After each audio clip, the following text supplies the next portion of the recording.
MyCC Radio. Hello, my name is Akaya Dorsonville, and I'm here with a very special group of individuals. Right now, for the last couple hours, we have been here at MyCC Radio, kind of engaging with this takeover called, based off the workbook that we created, called "When We Get Together to Talk About God," which is again like almost like an entry guide into deepening your relationship to self and ancestry, specifically your spiritual ancestry. So today we have a guest amongst us. You want to introduce yourself? Yeah, my name is Maalik from Maalik Meets. I'm the founder, but also we build, community all throughout Miami and New York City. As well as editor. Hi, I'm Jasmine Respis. And yeah, we're doing a collab with Maalik Meets Book Club. And when we get together, this iteration is the workbook. And I'm the transcriber, editor. Akaya interviews down. And Fola has created the design of this book and the overall design of the project, really. Yeah, so today, what else do we need to talk about before we do that? But today we're going to have Maalik talk about his book club, the meetup. We're going to talk about a bit what we do with the project. And yeah, it's available online when we get together.com. You can download the PDF for free. I've provided some work pages y'all can like follow on or do or whatever. But yeah. So yeah, let's get into it a bit. Maalik Meets, tell us more about the origin stories of you creating spaces for literacy, really. Yeah. Yeah, so Maalik Meets, it began first I remember I was going to a lot of run clubs in like 2024, 2025, and I just loved how everyone was so excited to get healthy and be together. Mm-hmm. And I was curious. I'm like, wow, I'm going to these spaces and seeing how, like, this is the community that's being built.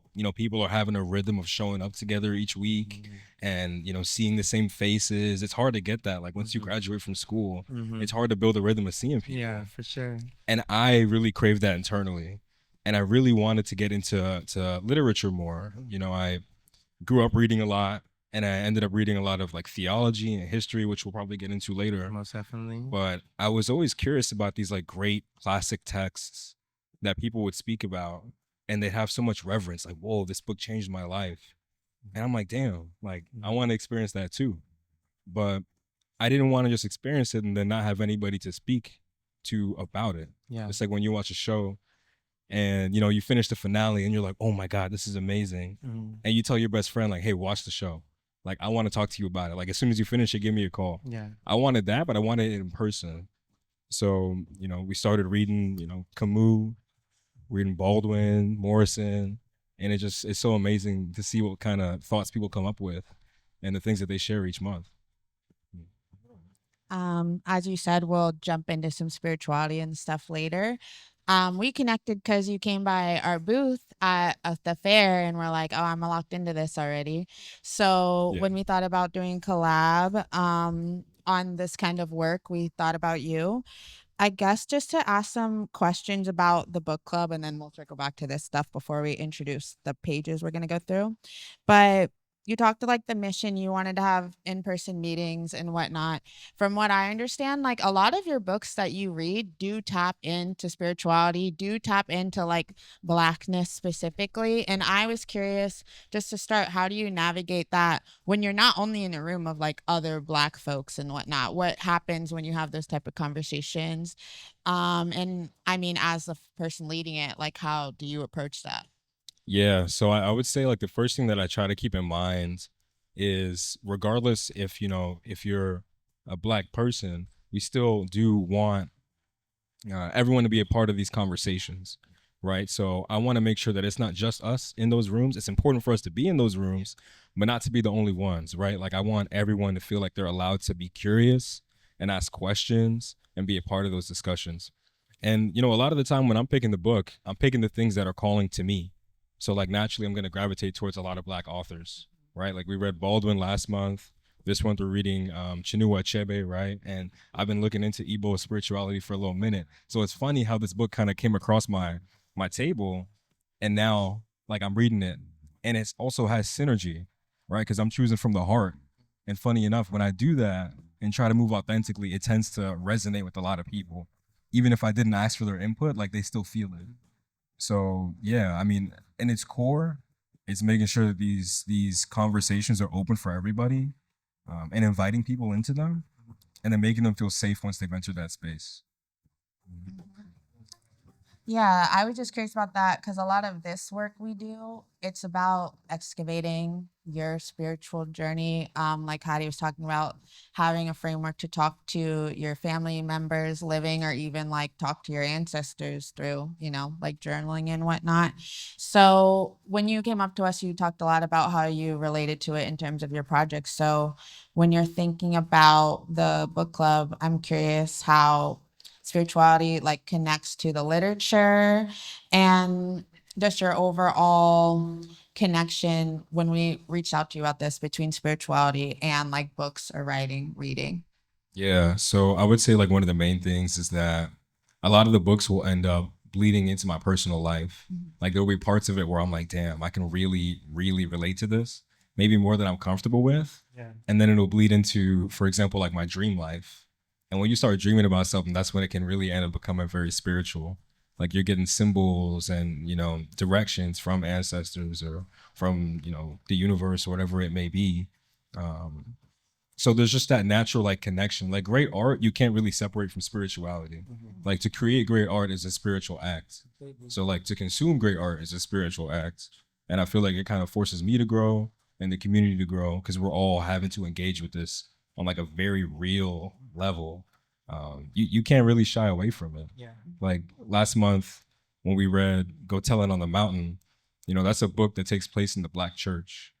And so much of Black culture and like our connection to Africa, we find in the church. Okay. Like, even though we're translating African practices through, the lens of Christianity, like there's still African ways of, honoring the universe. So we had to have those kind of discussions. And especially too, like this being like a queer space, like having the discussions of the connection between, liberating yourself from Christianity and also being able to accept your queerness. Like we were having those kind of talks too. So these things it's hard to ever separate them. They're kind of just intrinsically connected always. Has there been any reluctance from the audience with engaging with that? Because yeah, may you be comfortable, but if we found that with this book, just like, okay, like a lot of folks, they're interested in it, like creating this framework, but it still is a door kind of preventing that kind of vulnerability. Yeah, I would say, if anything, the reluctance comes from me. Because sometimes I'm scared to choose a book because I'm like, oof, this might be too real. Like last year for Pride, we read Giovanni's Room. Okay. And that book club was like 90% men at that time. So things have changed.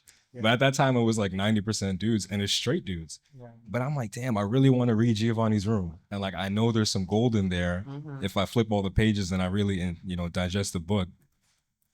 But I had to get over that. I was like, oof, dude, I'm scared. Like, this is mostly guys. Are they going to feel uncomfortable by the conversation? But I just trusted that it was the right book to read. And we had great conversation. And like a lot of people grew and started to feel for the queer community when they never would have. Yeah. Because through that book, they saw they could relate to that experience, even if it's not their own. Yeah. So yeah, if anything, the reluctance is from me. I get scared sometimes, but I just trust I just got to do what I feel called to. Yeah.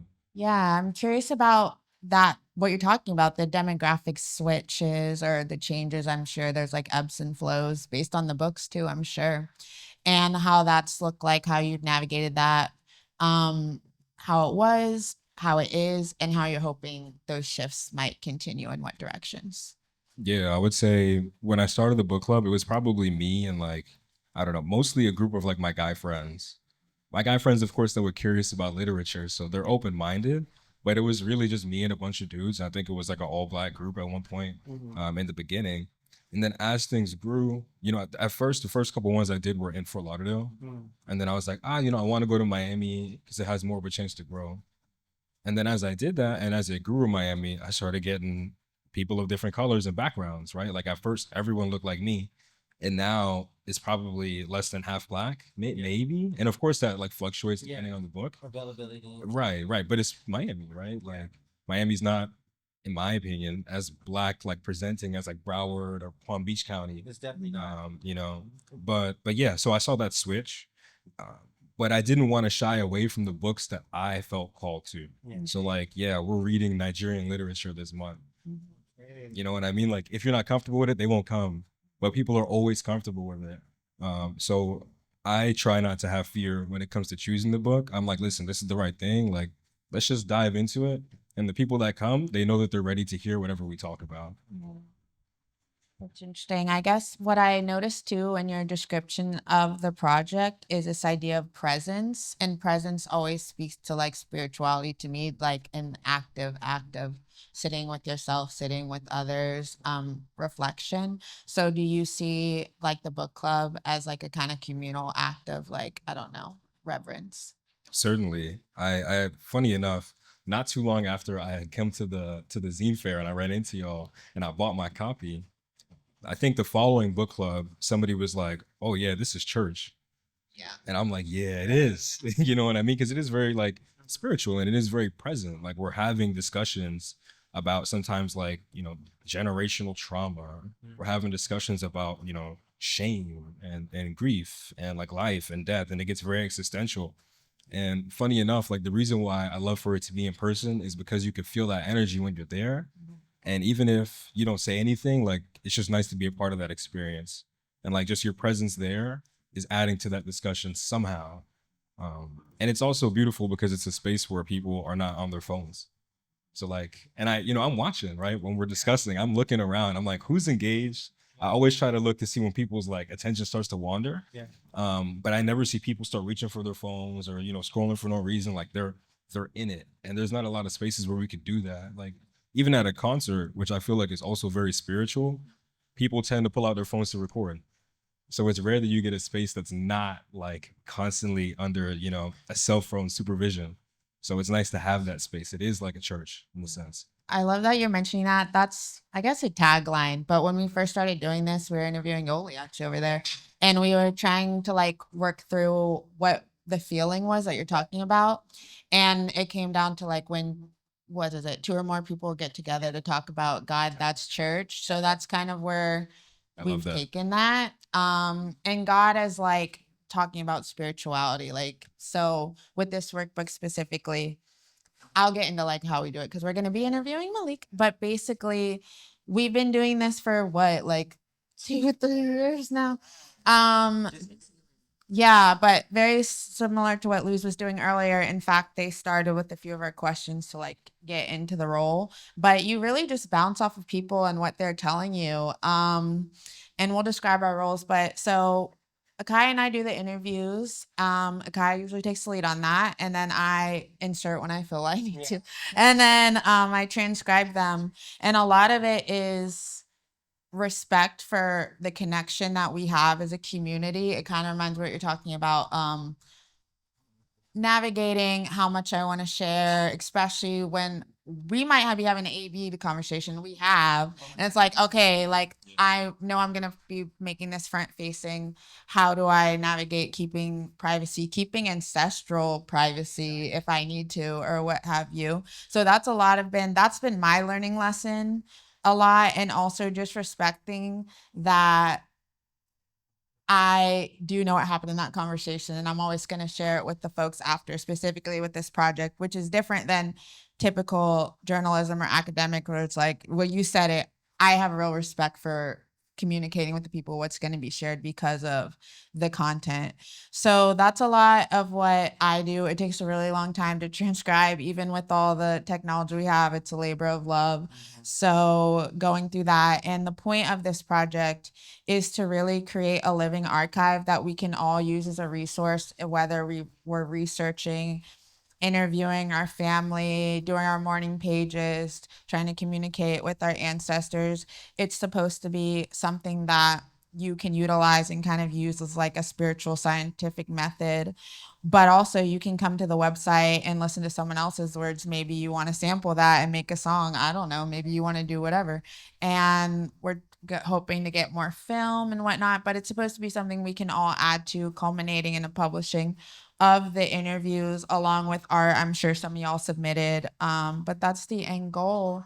But that's really my part, and just organizing the stuff on the website. But Kai's going to tell you about interviewing.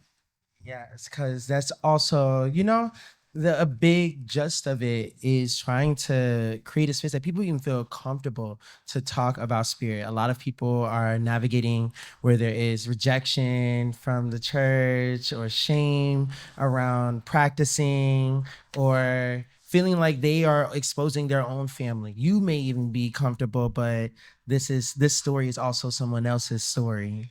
So trying to navigate around that has been a beautiful challenge, because also we get to know our people much deeper too, and know where the lines are and where boundaries lay, especially talking about spirit. I think so much was like we mentioned earlier, when two people come together, talk about God, that is church. And we're living in a time where a lot of us are probably the first generations of sorts that have left our families' religions, or trying to find something to cling on to during these times, especially faith-wise. So it's been nice to use this framework and also strengthen my own. Because I think the more you interview, yes, you're learning about these people, but I learned so much more about my own self. And yeah, that's been a beautiful journey at this point. But Fola, I want to get into how you got into the indigo of it all, and of course your inspirations spiritually. What symbols come to you and what showed up here? Yeah, I guess through the process of indigo, looking into different cultures that have cultivated indigo and the significance of the blue, how it's like a cooling color, also serving as protection, also serving as guidance with the ancestors, kind of honing in on that with the graphics.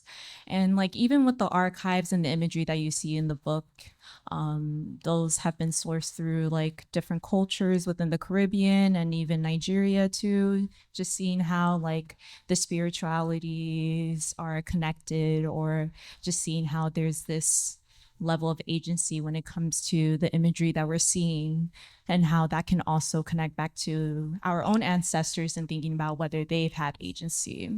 So figuring out how we can honor them gracefully, and also know that they're present within our lives, know that we could call towards them as a means of like guidance, or as a means of prayer or advice, really. And like just the graphics themselves kind of serve as like a meditative practice for me, especially with the imagery, asking the ancestors which images I should use, or yeah, just figuring out what I could reveal but also protect as well when it comes to just the people that are being captured, and also the sacred spaces. Mm-hmm. I guess kind of we can get into our like live workbook through you. First question, who taught you how to pray? Ooh, I would say two people. Oh. First, certainly like my mother. Mm-hmm. My mother is a very, very spiritual person. Yeah. Like to an extreme amount, I would say. And then my uncle as well. So, I'm Jamaican, as you could tell, right? I'm Cuban as well, but I grew up very, very, very Jamaican.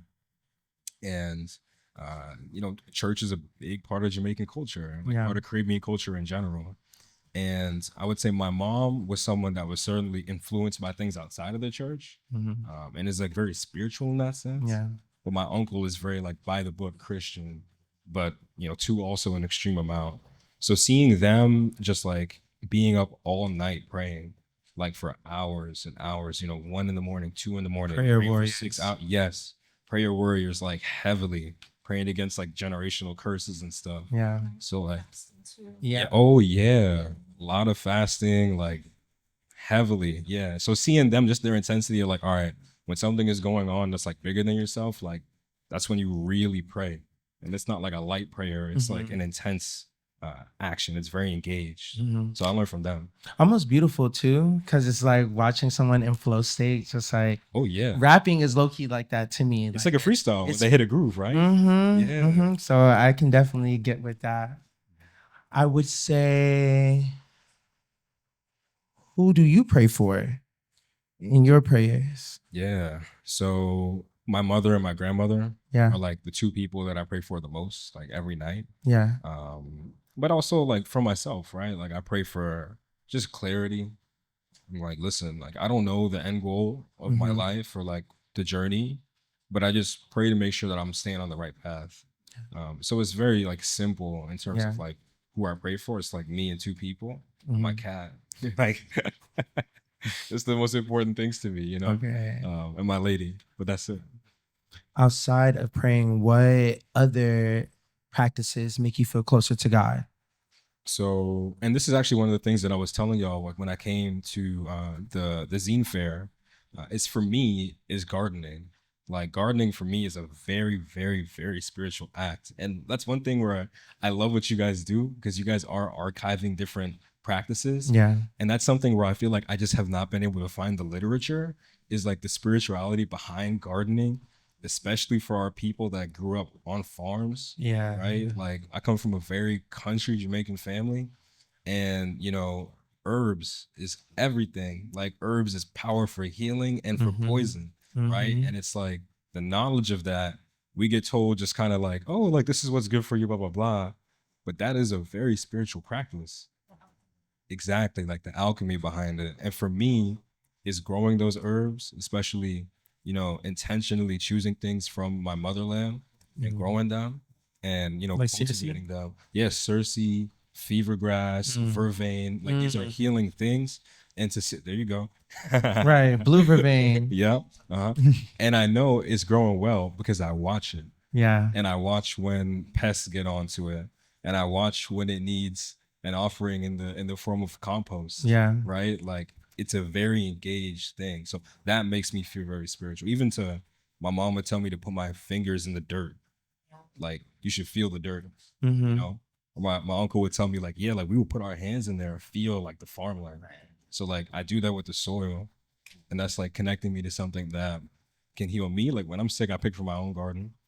And that's what my ancestors did too. So it's like a generational thing. So yeah, that's a very powerful thing for me. Yeah, what I love about this project too is that the other interviews we do call back to other ones. So what you're speaking of, like not just the herbs as like the offering or not that just as a spiritual thing, but the act of it. And it reminds me, I also interviewed Javon Brown, who's like an artist here, you know, and he was talking about the gift as just the spirituality too, like that in of itself. Even if you never grow anything in your life, that's a gift from like your ancestors that you hold, and to utilize that is veneration in of itself. And I always think about that, especially because we tend to interview artists, makers of some kind. That always comes up that they like feel beautifully burdened with something that they can use towards their community, towards their ancestors, all that. Yeah, and it's giving back. Like one thought that I had, especially as I was, you know, really getting more and more into the gardening, was the whole idea of libations, right? And like pouring things out. And I'm like, well, if I'm pouring something out, like I'm watering the earth. Literally. And I was like, whoa. Like for me, that was like a revelation. Like if I'm sitting in my garden and I have a beautiful cup of water and I'm drinking some and then I pour some out for those that came before me, like who are the people that benefit from like this plant, like myself and those that come after me? Yeah. So like I'm saying thank you to those from before. And you know, the thank you that I get for that is like fruit for me and like my loved ones. Like that's such a beautiful thing. Yeah.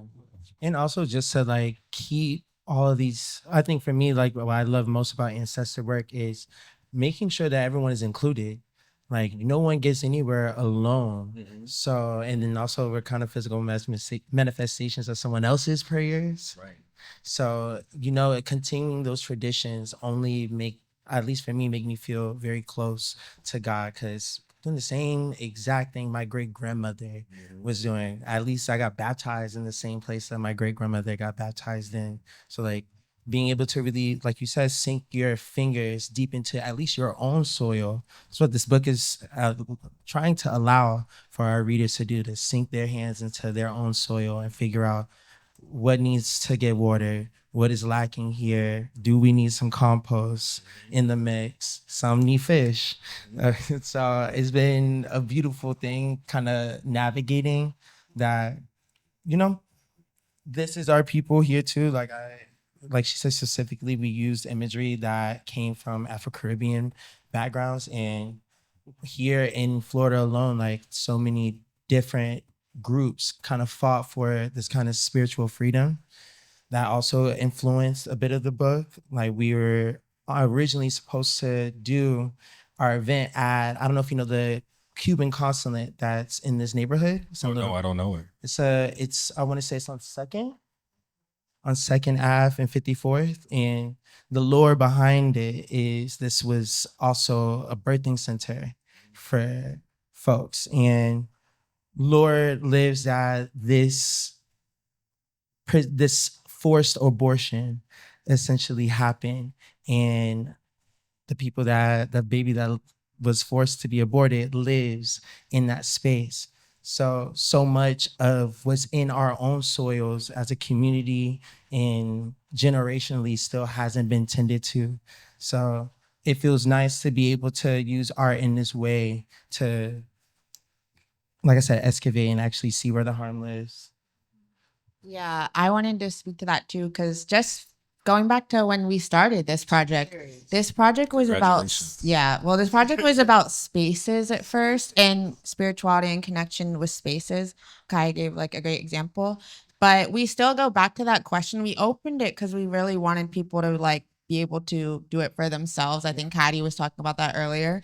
But yeah, what do you think about the connection between certain spaces and spirituality? Like, how do you relate to that? Yeah, that's a really interesting question. I mean, I know that there's things that are happening like subconsciously, depending on the space that I'm in, right? Because I know, similar to what I was saying before, like in a discussion that we have, like in the book club, even if you're not saying anything, like your energy and your presence is changing the conversation in some way. It's influencing it somehow. So I know the same thing, like just in terms of us being in South Florida and like the history of South Florida and the generations that built it. Those are important things to know. It gives you context like for yourself, and also just, I guess, understanding like the jars that we live within, right? Like what are the things that are containing us? How are things influencing me? If I'm not aware of it, I may not even know that I'm being driven by it.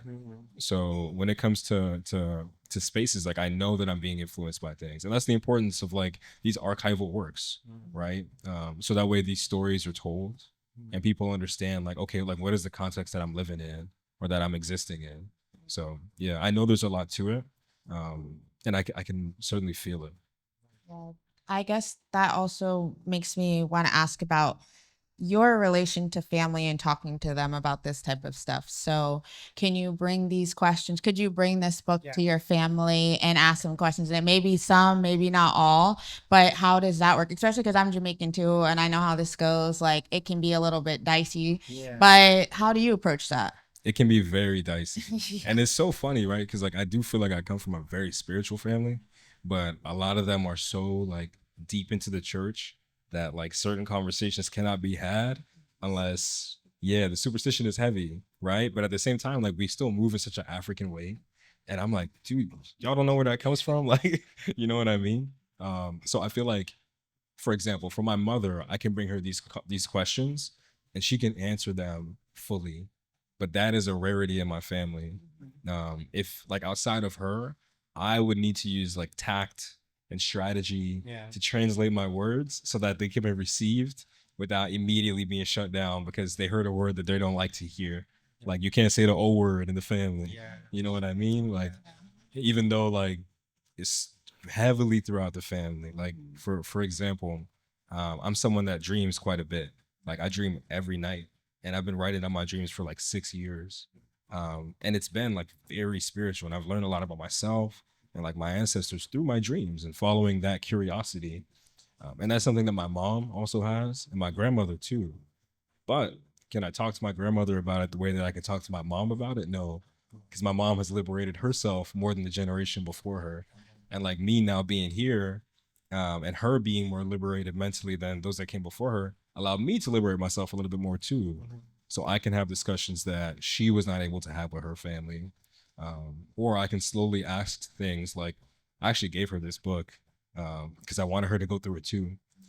But I can ask things that'll bring up stories in the family that without the right questions, I would have never known, you know? Yeah. Speaking of who's the other person you would be able to give this book to? Yeah, not your mother, but you have siblings. Like, Yeah. are So, you close to them in spirit in that way? I actually have a brother who passed away a few years ago.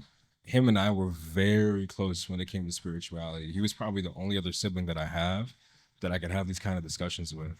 And in a sense, I still do. Like he visits me in my dreams very often. But like often when I'm up against a hard or confusing place in life, like I seek him for guidance because that's my big brother, Yeah, and like it'll always be my big brother. yeah. You know, so I think connecting to an ancestor. So for example, like to add on to that, one of the discussions that we've had in my family, because I've dealt with a lot of grief in my life, was okay, like this person was living, now they're not, but now their role shifts from being like a family member in your daily life to an ancestor. Yeah. So like seek them for Yeah. guidance. Like don't just be like, okay, they died, they're gone, but you know, continue their energy, you know, in our space by mentioning their name, speaking well about it, learning more about them even beyond their death. And then seeking them, like, you know, through your own rituals, through your own, you know, whatever you do to connect with the ancestors. And I certainly do that. So even though he's not here, he's still someone that I connect with quite a bit when it comes to, you know, this space. Outside of, I guess, with grief I've known to kind of evolve into a multitude of complex emotions. Where does grief live for you today? Has this? Grief, I see grief, funnily enough, I think I heard her from Toni Morrison, but she called grief a beautiful thing. And I would say now, like, I can see the beauty in grief. Because for a few years, I lost people that were very close to me, like you know, cousin, uncle, brother, father, like Yeah. in the span of like 5 years. And there was a lot of pain, right? Like, especially immediately after going through an experience like that, it's extremely painful. But as things heal and like, you know, you can look back on things with clarity and less intense emotion compared to what you had in the moment. Okay. I can see the beauty in the grief. Like my pain was a reflection of a deep love. And I'm so blessed to have experienced that love. And, you know, I still continue to experience it by, you know, like I said, saying their name, by keeping a positive memory, Yeah. by maybe raising an altar for them, and doing things like that just to keep beauty around them. And then, you know, for my nephews, for my nieces, and for one day my kids, like they will know these people too, Yeah. through my stories. I love that. I love that. Well, we are here at MCC Radio, and I could not get away without asking you at least a music related question. What song, whether it be for the morning as a grand rising or something to close you out, what song kind of puts you in a mode of spiritual sanctity or closure? I love that question. Oh boy. I mean, it certainly changes throughout time. Like I said, I have Cuban family as well. Yeah. So sometimes I would spend time just listening to like the most Afro-Cuban salsa I can find, because that dance is also very spiritual, right? And I know like even through learning salsa and dancing salsa, I'm honoring those that came before me. But right now, I've been really into kumina and like mayal in Jamaica. Kumina, a lot of it comes from St. Thomas, like the eastern side of the country. And there's Congolese folks, right, that were in St. Thomas, the eastern part of Jamaica, and have, like I said, kumina and mayal, and there are these Congolese rhythms that they would use to attract spirits, right, for possession or whatever it may be. So like I'll listen to that and I'm like, oof, like you can't help but feel it. Yeah. I think even if it wasn't your background, you would listen to it and get like, I could see why that's the music to draw things in. So for me, sometimes I'll meditate to it. Like I'll just play like kumina music and just hear it and just sit down in silence and just be present in that moment. One thing I like to do, funny enough, when I shower, I like to play a lot of this like spiritual music because I'm cleansing myself. Yeah. Right. So like, okay, this is a moment where it's just me. I'm not seeing nothing. I'm not scrolling on nothing. I'm just hearing it. And I may even have my eyes closed like while I'm bathing myself. And that is like a spiritual practice. So unfortunately, it's not only a song. No, right? me too. No. It's like a genre depending on where I'm at. So right now it's heavy in kumina. Okay. Yeah, I'm curious about that because that's what I research. So, where do you find these things? Like, how did you? Is you on Spotify? Like, where it's going on? Yeah, so I got Apple Music, but yeah, but yeah, but you know they kill me when it's the end of the year and everybody posts their Spotify raps. Yeah. But yeah, no, I'll be on Apple Music and I'll just look up Kumina and I'm like, what can I find? Even like Pocomania, which is like another Jamaican one, revivalism. Like I want to hear all the music of all the spiritual movements within my nation because like I'm now building this tapestry that is the people that came before me. So even though like in my family, like there's tight lips when it comes to those conversations, like I still hear it and I feel a connection, even though it wasn't able to be said for so many generations. Like now I'm like blowing the dust off and continuing that conversation. Yeah. Well, that's exactly the work of the project. And Hattie was speaking to that earlier. Like, you notice those idiosyncrasies. You notice your family members doing them, even the most saved of them. And especially in terms of Jamaicans, definitely the movement through spirituality has been music based. Literally, music genres have been spurted because they were like, we're not doing that boring stuff. We got to turn up to be able to even engage with other things, which a large part of our project is also all of us really have been talked about, and you too, syncretism and how we kind of navigate things that were brought violently or through colonialism, but have been absorbed. And praying grandmas do as praising grandmas do. Yeah. Like, so how do we navigate that kind of essentially spell work, spiritual work, even when it's connected to something like that? And that, I think, for both of us, because I think we both, as like Southern coded Black folk, have a lot of complicated relationship to that. And it's been really beautiful to speak to everyone and kind of, it's fine if you've just straight out rejected, but what we found is a lot of people have kind of integrated it in a way that works for them, in a way that they feel benefits their lives and can connect them to their ancestors, their family, their community. Yeah, like would you say that you have a set religion at this very moment? No, I wouldn't. Honestly, like, funny enough, back in December, we read The Creative Act by Rick Rubin. And there was something in that book that really struck me, which was just like follow your excitement. So I would say in terms of like what I practice, I follow my curiosity. So taking time to know like what were the groups that were enslaved in Jamaica and Cuba. Like those groups are my ancestors. Following them back generationally to Africa. Like what is the history of the Mandinka people in Mali? What is the history of the Igbo people in Nigeria?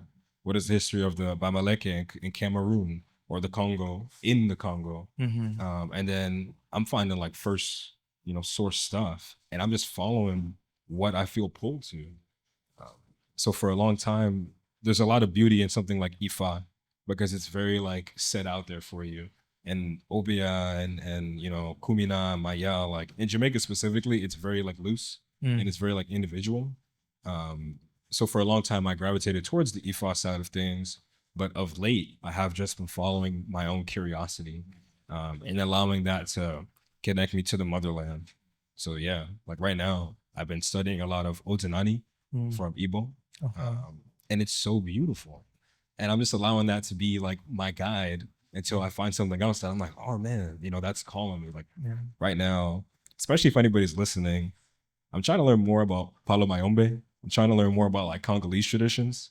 It's hard to find the information on that.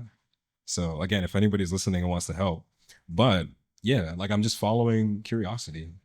Funny enough, like I said, I've been diving into all this stuff, and I was in New York a few weeks ago, and I went to the Met Museum, and I just spent the whole time in the Africa section, and it was so beautiful because so much that's seen as like African art is really, it's really just like spiritual things. Like they stole like everything from us. Statues. Yeah. So I wanted to be like present in that space and be like, okay, like what's calling to me here? Like I saw an Enkise Congo from the Congo, which is like, you know, kind of like a doll, Okay. and they like hammer nails into it. And there's like, but it's crazy because it was something I saw online and then I could see it in person. And I was like, whoa, I felt like the presence, like it's as close as I am to y'all. Yeah. Like I'm right there. And I know that this was something that meant so much to somebody and probably meant so much to one of my ancestors too. So yeah, I'm following that excitement. I'm following just what I feel like I'm being pulled towards. Wow. Yeah, I'm like, to close this out, like, leave us with a nugget that came from your curiosity within this. I would say the main nugget that I feel like I've gained from just like I said, following my curiosity is just trusting myself. Um, I'm big on visualization. I'm big on affirmations, and I'll sit down and like I'll visualize the version of myself that has learned everything that I can learn about all these things. Like, what does that person look like? What does he think? How does he act? And then like trust. Like, if I sit down and I converse with this, like, what is it telling me to do? And I know like some part of me is that person, right? Um, so being open to that communication and like seeking it and then trusting the answer that you get. It may not be what you want to hear, but there's something there. So yeah, just trusting yourself, like ultimately in extreme way. And things tend to work out that way, at least for me. So Yeah, I think I was thinking about this too because the earlier interview, Hattie was talking about there's a lot of things we do that kind of feel inherent to us or they come naturally. But I think a large part of this project is like, okay, now what do we do? And I think it can be research how you do, like in terms of looking up first sources and whatnot. And I love that because that's kind of like when you're like, I want to learn more about this. Anybody out here? That's like kind of the whole point. We hope people do that and then do communicate it with each other. But there's so many other ways to do that work. And I think it could be through the type of thing Fola does, creating these visual things. It could be music. It could be whatever it is. But I don't know. I think when we met, I was like, oh no, he knows what's up. Like you really connected to the mission of it. And I really appreciate that. And I guess just like look up Maalik Meets, go to the book club. But also a question, what are we reading? What's next up? yeah, so right now we're reading Things Fall Apart by Chinua Achebe. It's, you know, Nigerian literature. It's funny. The two authors that for me blow me away, Toni Morrison and James Baldwin. On the back of this book, Things Fall Apart, there's a little like comment from Toni Morrison, and it says, African literature cannot be spoken about unless you mention this book. And for me, I was like, cool, that's enough. We're reading this one. Exactly. And I know it's a classic. And like I said, like personally, I've been on this journey of learning about Ojanani and like Igbo spirituality and Igbo history, right? Like a lot of us in Jamaica descend from the Igbo tribe and all throughout the diaspora. But, you know, of course, I'm curious about Jamaica. But here we are, like here we have this book written from an Igbo perspective by an Igbo man about, you know, the challenges of dealing with colonialism and tradition at the same time. It just felt like it made too much sense, especially after last month spending time with Baldwin in the Black church. Like now we're kind of taking a step further. Like, why is the Black church like that? Like, let's go to Nigeria and find out. So that's what we're doing right now. That's awesome. Well, thank you so much. This has been a pleasure. This is an example of the kind of interviews we do. They tend to be like an hour 45. They can be hours long. It really depends. But this is the kind of thing that we want y'all to engage with in whatever way that is. It could be for yourself. It could be talking to family members. It does give. Yes. And you can get this PDF free online. We're not just trying to hawk something, but also if you want it, you can purchase it here today. But but basically we want y'all to do this for yourselves, want you to send us things if you're comfortable. And eventually we want to publish this so that when you have a question about a practice or something, there's a source you can go to that's kind of speaking to you directly. And then you can take that information and research it deeper, and you should. But yeah, that's kind of it. Check out the website, get involved. And we love you. pray for all of the beautiful people in your life. Make sure you are honoring those that came before and that will come after you. And I think from this day forward, I will be going libations. Yes. I'll be pouring these libations out. Yes, we need to. And I love you too. Paula, any last word? Just grateful to be here with y'all and speak on the ancestors, just honoring them, continuing to honor them. Yeah. Yeah. That's it. This is all for the MCC Radio Church announcements. Peace out. Until next time, let's speak about God, y'all. Let's talk more about God, y'all. Ashe.